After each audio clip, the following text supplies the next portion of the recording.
नमस्कार मित्रों,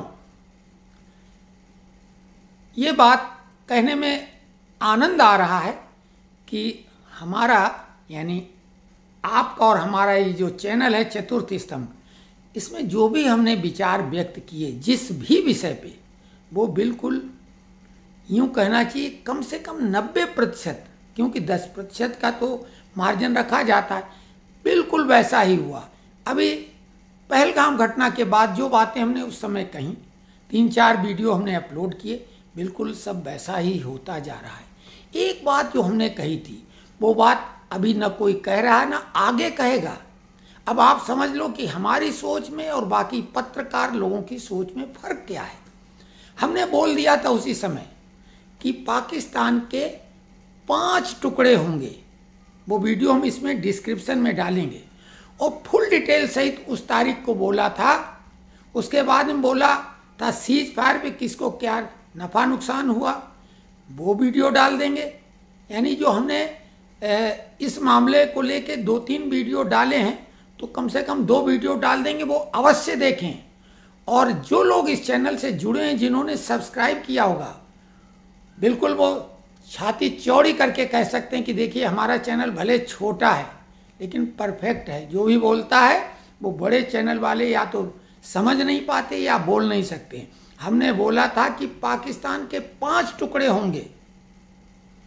अभी तक अधिकतम ये 4 तक पहुंच पाए। पहले 2 टुकड़े पे थे, फिर 3 पे आए, 4 पे आए, लेकिन 5 तक ये कभी नहीं पहुंच पाएंगे। हमने तब बोला था कि पाकिस्तान की औकात 54 की थी, ये तो कांग्रेस ने उसको ₹1.25 बना दिया था।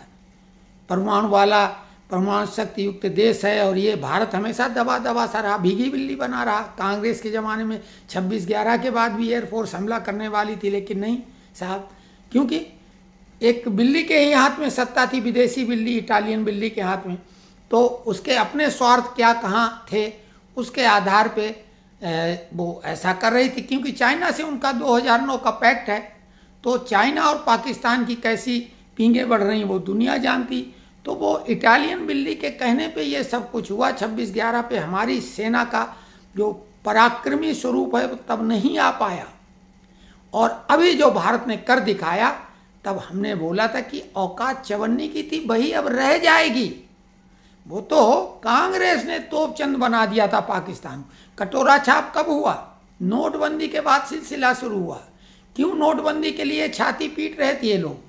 क्यों रफेल के लिए इन्होंने पूरी ताकत सुप्रीम कोर्ट तक लगा दी? क्योंकि इन्हें मालूम था कि रफेल आएगा तो क्या करेगा। तो ये देश के दोस्त नहीं, ये बड़े वाले दुश्मन हैं। भारत की उन सारी चीज़ों पर इन्होंने हमला किया जो देश की स्तंभ या ताकत है। तो हमने 5 टुकड़े कौन से बोले थे वो वीडियो डाल दिए, इसमें डिस्क्रिप्शन में डालेंगे। क्षेत्रफल कितना, आबादी कितना और क्या होगा। तो 5 टुकड़े कौन से? बलूचिस्तान, खैबर पख्तूनख्वा, सिंध और पीओके, ये 4 हिस्से, और बचेगा पाकिस्तान। तो टुकड़े तो 5 होंगे ना। पंजाब वाला इलाका जो कि क्षेत्रफल में 25% है। तो हमने बोला हमारे यहाँ 25 पैसे जब चलन में था, जो कि अब बंद हो गया है, ये आपको मालूम होना चाहिए। 50 पैसे का सिक्का अभी भी चलन में है। कोई दुकानदार मना नहीं कर सकता। अगर मना करे तो आप FIR उसके खिलाफ दर्ज करा सकते हैं। एक वीडियो बना लो मना करते हुए, उसको सजा हो जाएगी। भारतीय करेंसी की अवमानना है ये। 58 को भी कोई मना नहीं कर सकता है। तो 50 पैसे को 58, 25 पैसे को 54 बोलते थे। तो हमने बोला था 54 की औकात वाला था, वही रह जाएगी अंततः। वही पंजाब वाला सूबा पाकिस्तान रह जाएगा। बाकी POK भारत चाहे जब ले ले, उसमें कुछ समस्याएं, इसलिए वो अभी लेना नहीं चाहता। क्या समस्याएं वो आप अगर मनन करेंगे, वो हम कहेंगे नहीं, खुद समझ लेंगे। क्योंकि वहाँ बहुत कांटे भी हैं अभी। तो वो कांटे निरापद जब तक नहीं होगा तब तक उसको लेने में कोई फ़ायदा नहीं है। क्योंकि जम्मू कश्मीर में जब तक 370 और 35 से नहीं हटाया गया, तो कितना पैसा कश्मीर पे देश ने खर्च किया, किस काम का था। तो ये वाला हिस्सा भारत का अब हो ही गया है। लाल चौक पे भी तिरंगा लहराया जाता शान से।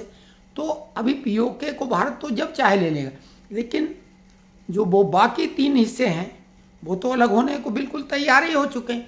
बचेगा वही 25% चवन्नी छाप पाकिस्तान, जो कि कटोरे में कटोरा छाप बना दिया। किसने बना दिया? मोदी ने। और एक बात हमने दावे से कही, जो चैनल वाले कहने में शर्माते हैं, भाजपा वाले भी नहीं कहते हैं, हम तो ये बात इस अंदाज में कह रहे हैं कि अगर कोई में दम है तो हमसे बहस करे। ये सेना का शौर्य पराक्रम तो हमेशा से था, लेकिन हमने ये बोला था जब हमारे यूट्यूबर ने वीडियो डाला कि जो एक सर्विसमैन हैं वो अगर नहीं जाएंगे, रिपोर्टिंग नहीं करेंगे लड़ाई के लिए तो उनकी पेंशन बंद हो जाएगी। तो हमने कहा था ये मैन पावर वाला युद्ध नहीं, इसमें सिपाहियों से युद्ध नहीं लड़ा जाएगा, ये टेक्नोलॉजी का युद्ध है। और ये टेक्नोलॉजी किसने उपलब्ध कराई?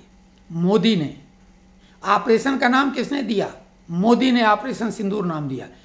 और आदेश किसका था? बिना मोदी के आदेश के हमला कर देगा कोई? तो ये मोदी का कमाल है। मोदी है तो मुमकिन है। बिना घुसे हुए देश में पाकिस्तान को अपने ही देश की सीमाओं में रह के ये सीख दी है भारत ने। तो ये टेक्नोलॉजी का कमाल हुआ। कोई इसमें सिपाहियों का रोल या सेना का रोल नहीं था, ये हमने आपको बोला था। तो ये टेक्नोलॉजी किसने मुहैया कराई? कांग्रेस के शासनकाल में 42 स्क्वाड्रन, एक स्क्वाड्रन में 18 फाइटर प्लेन होते हैं, 42 हुआ करते थे।